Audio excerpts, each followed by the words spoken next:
दोस्तों, किचन की क्लीनिंग के कामों को आसान बनाने के लिए आज फिर मैं लेकर आई हूँ कुछ बेहतरीन टिप्स। इन टिप्स को जानने के बाद आपके काम आसान हो जाएंगे और साथ ही होगी ढेर सारे समय की भी बचत। चलिए तो जल्दी से बता देती हूँ आपको सबसे पहली टिप। देखिए फ्रेंड्स, हमारे किचन में जो इस तरह की एल्यूमिनियम की कढ़ाई होती है ना, वो थोड़े ही दिनों में काफी काली सी पड़ जाती है। आज मैं यहाँ लेके आई हूँ इसकी क्लीनिंग के लिए एक बहुत आसान सी ट्रिक। इस कढ़ाई में हम डालेंगे पहले थोड़ा सा बेकिंग पाउडर और इस पर निचोड़ देंगे कुछ नींबू के रस की बूंदें। देखिए, इसमें रिएक्शन होने लगा है और बबल से आने लगे हैं। बस यही तो हेल्प करेगा हमें इस कढ़ाई की क्लीनिंग में। अब इसी नींबू के पीस से हम कढ़ाई को रगड़ना शुरू करेंगे। 2 से 3 मिनट तक इसे हम हर तरफ फैलाते हुए रगड़ते जाएंगे। देखिए दोस्तों, आप देखते जा रहे हैं कितना काला काला सा इस कढ़ाई में निकलता जा रहा है। पूरी की पूरी इसकी गंदगी निकलती जा रही है।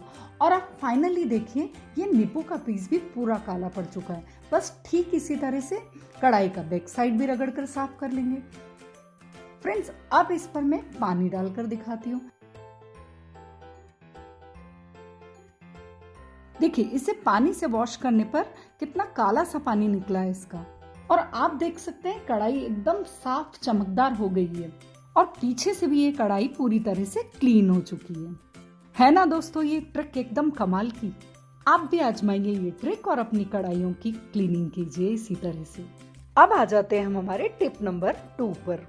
फ्रेंड्स, जैसा कि हम रोज गैस पर काफी सारी कुकिंग करते हैं, कभी दूध उफन जाता है, कभी तेल की कढ़ाई चढ़ाना होती है, कभी करते हैं हम सब्जियों का बघार, और कुल मिलाकर ये होता है कि गैस के बर्नर के आसपास काफी गंदगी हो जाती है। थोड़े ही समय में फ्रेंड्स ऐसा होने लगता है इस स्टैंड पर और बर्नर के पास वाली इस रिंग पर गंदगी जमा होने लगती है और एकदम चीठा पड़ जाता है, जिद्दी से दाग हो जाते हैं जिन्हें क्लीन करना मुश्किल हो जाता है। तो आज मैं आपको इसे क्लीन करने की एक आसान सी ट्रिक बताने वाली हूँ।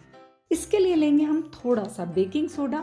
इसको इस तरह से बर्नर के आसपास स्प्रेड करेंगे और यहाँ डालेंगे अब थोड़े से नींबू के रस के ड्रॉप्स। और दोस्तों, अब इस तरह के स्क्रबर से इसे थोड़ा सा रगड़ते हुए हम क्लीन करेंगे। देखिए, इसे क्लीन करते जा रहे हैं और आप देखेंगे इसमें फर्क आता जा रहा है और बिल्कुल थोड़ा थोड़ा हल्के हाथों से मैं रगड़ती जा रही हूँ। कोई ज्यादा इसमें प्रेशर नहीं लगा रही हूँ, तो भी एकदम क्लीन होता जा रहा है। देखिए फ्रेंड्स, ये बर्नर के आसपास का एरिया एकदम क्लीन हो चुका है। इसी तरह से इस स्टैंड की भी सफाई करेंगे। इसके लिए हम एक प्लेट में लेंगे थोड़ा सा डिटर्जेंट पाउडर, उस पर डाल देंगे थोड़ा नींबू का रस और इसे स्क्रबर पर लेकर इस तरह से पूरे स्टैंड को रगड़ लेंगे। दोस्तों, इस तरह से ये बहुत ही कम मेहनत में बहुत ही अच्छे से क्लीन हो जाता है। और अब आप देखिए, ये स्टैंड भी और इस बर्नर के आसपास की रिंग भी, ये सब परफेक्टली क्लीन हो चुके हैं। तो देखा ना दोस्तों आपने, ये कितनी आसान सी ट्रिक थी और इससे हमने कितनी अच्छी तरह से ये सब क्लीनिंग कर ली। अब देखेंगे हम हमारी अगली टिप। फ्रेंड्स, जब भी हम मिक्सर में चटनी बनाते हैं या कुछ भी चीजें पीसते हैं तो अक्सर कटर के आसपास और कटर के नीचे की सफाई प्रॉपरली नहीं हो पाती है। इसके लिए यहाँ मैं आपको एक ट्रिक बताती हूँ। इसकी सफाई के लिए मिक्सर पॉट में थोड़ा सा पानी लेंगे और अब डाल देंगे 2-3 चुटकी डिटर्जेंट पाउडर और इसका ढक्कन लगाकर 30 सेकेंड्स के लिए इसको चला लेंगे। देखिए, ये एकदम क्लीन हो चुका है।